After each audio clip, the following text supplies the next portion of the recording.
Hello everyone, Grandmaster Var Akobian with 1000 GM, and I'll be showing you in this video my round number 3 game against Show Zakari 2131 rated player. And again, this is the 4-day schedule. Show the time control games, guys. It's game in 1 hour.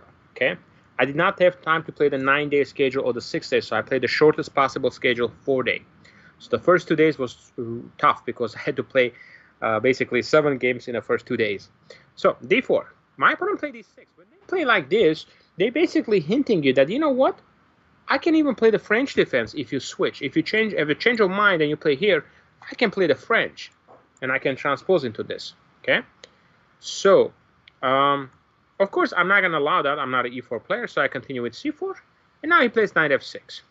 I can play knight c3. In the first game, in the first video, if you remember, I also played knight f3. So in this whole tournament, I've been playing the move knight f3 basically. And now my opponent played, in that game he played, I think b6. But in this game he played bishop b4 check.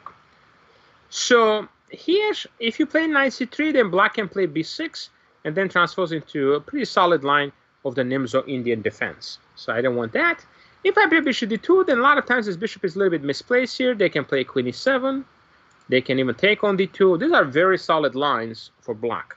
So I didn't want that. I wanted, obviously, a little bit of imbalance. Again, I'm playing somebody, several rating 100 points lower than him. Plus, it's a shorter time control. I want to keep more pieces on the board. So I played knight b2, trying to create some more dynamics. So castle, and I played a3.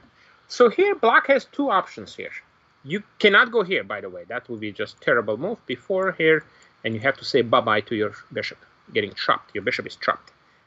So main line is bishop e7, e4, and then it leads to some really complicated lines. And basically, you go bishop d3, and then you play h4, and you go for a mating attack. Sometimes you mate, but sometimes black defense. So it's very unclear. But I think it's kind of dangerous for black. So he didn't want to do any of that, so he took. This is supposed to be slightly worse, but incredibly solid for black. So I sometimes play it myself with the black pieces because it's just so solid. So here, I took back with the queen because oftentimes you want to play b4 here and put a bishop on that long diagonal, okay? If you take back with the bishop, then it's not so clear where you will go. You can take with the bishop, and I've seen this happen many, many times by strong grandmasters. So both moves are playable, but I play queen d2. That's my line. So you play b6. And here, there are basically 2 different ways you can play. You can play here e3, bishop e2, which I've done many, many times, and castle, and I've won several interesting games. But in this game, I thought I'll play g3. I wanted to kind of have the bishop on g2 to oppose that bishop. So this happened. Castle, and again, very solid. And now I play b4. Gaining space. My idea is to try to get the bishop here, and then, figure out what to do after that. But it seems like he was quite familiar with the opening, so he played c5 very quickly. Okay, c8. Now at some point, my c4 pawn is a little bit loose. In some lines he can take, and then the c4 pawn will be hanging. So I play rook ac1. He goes queen e7, defending. Rook fd1. Now my pieces are developed. He goes rook fd8. So now all the pieces are developed here. The question is now, guys, what should be my plan here? Okay, so I want to pause here and give you a chance to find the plan here. Okay, what should I do here? What should I be looking here? Again, my pieces are fully developed, but I need to do something. If I just take, it's not going to be great. It takes back. If I take this way, DC, it doesn't look I'm getting anything. So I need something interesting. So let me pause here for a few seconds, and you can pause the video and think, what should white do here? What is the correct plan in this position? Let's do that together, guys. Let's pause here now for you. All right, so hopefully you had some time to think. You spend enough time. Again, you can spend longer time, 5-10 minutes if you want, as long as you need to find a plan. So I realized that what I have to do here is I have to open up my dark square bishop, okay? And the move that came to my mind was d5, because it shut down the bishop, and at some point, if I have a chance to play e4, this bishop will be really bad for the rest of the game. So by playing d5, I knew that my opponent is going to take. And you can ask me, wait a minute, how are you playing this? Because he got a bishop, he got a pawn, he got a knight. You don't have enough defenders here, because take, you're going to take, and if you take, you're gonna lose your queen. That doesn't work for you. My idea is the following, guys. It's a typical idea. You sacrifice the pawn and you go knight h4, and now you are pinning. You're pinning the bishop. Cannot take on c4 or cannot play d4. It's under attack. And also, we are threatening to play the move knight f5, putting pressure on the queen. Okay? So that's the other problem now. Knight f5 is coming up. So my opponent plays the move g6, which makes sense because nobody wants to see a knight jumping in here on f5. By the way, if you're wondering about this move knight e4, I was thinking I can play knight f5 anyhow and attack. And now if capture on d2, I can go check. My opponent goes here, and I can take here, and at the end I can pick up the knight. So this is just a lot of material for me, so I'm clearly winning. Oh, by the way, at the end of that line, there is just one more tactic. Boom, you take this guy, take, and then you take on this guy, and you're defending the knight. Okay? So that doesn't quite work. So, knight f5. If my opponent tries to move anywhere, let's say plays e6, then I think I can just take. Hitting the queen, takes my queen, I take that queen, now hitting the rook again. And the capture I take back, and I think a lot of things are still hanging. This d5 in particular is very difficult to defend. And position is open, and we know when the position is open, that favors to the player with the pair of the bishops. And that is me. Okay? So, my opponent basically, when he saw the knight on h4, he says, no way I can allow that happening. So he plays the move g6. And here, yeah, it looks like I have to just take back, and he will maybe play rook e8, put some pressure, and it's just a normal game. White is probably a little bit better here, but long game is waiting. I say, you know what? Let me see if I can do something. I don't want to take back immediately. So another interesting idea came to mind here, okay? I want you to find this idea. So I will pause again and give you a chance to find here white to play.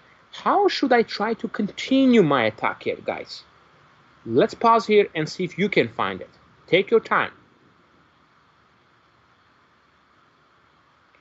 Okay, hopefully you pause the video and spend enough time to see that there is a fantastic move here for white. And that move is queen g5, ignoring the fact that we're down a pawn. We're bringing the queen in with a fantastic idea of knight f5, attacking that queen. And this move totally confused my opponent, okay? He blundered immediately and lost like two, three moves later. So knight f5 is such a strong threat, so he has to play the move king f8. In my opinion, this is an absolute must. So here knight f5 is never going to work because he can take, but I'll just take. I have very strong bishops. You cannot take on e2, by the way, because I will just win your piece. So that doesn't work.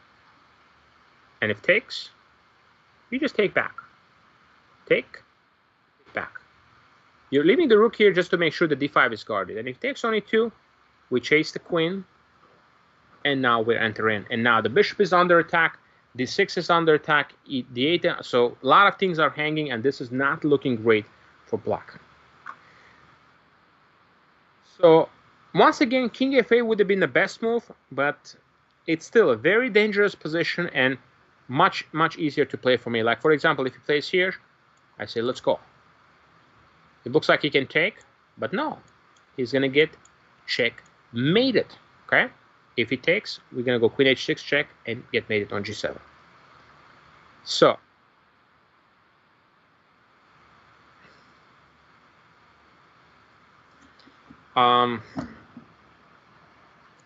my opponent went, I'm not sure why he did this, but he played rook c7, but it was just, I think he just missed my next move.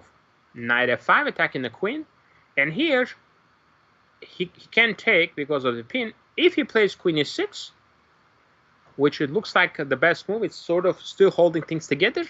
Very clever move here again, guys. Let's see if you can find this move. Very clever to continue the pressure. I have many different ways I can continue, but this move in particular is very strong. So let's give you a couple of seconds to find this move. All right, hopefully again you paused and you notice that, you know what, let me activate my light square bishop. Bishop h3 now, and the threat is to play knight h6 check and take it. And it's very difficult to stop it, because if he goes here, guess what, check. You go here, checkmate. If he goes here, guess what, check, and picking up the queen, okay?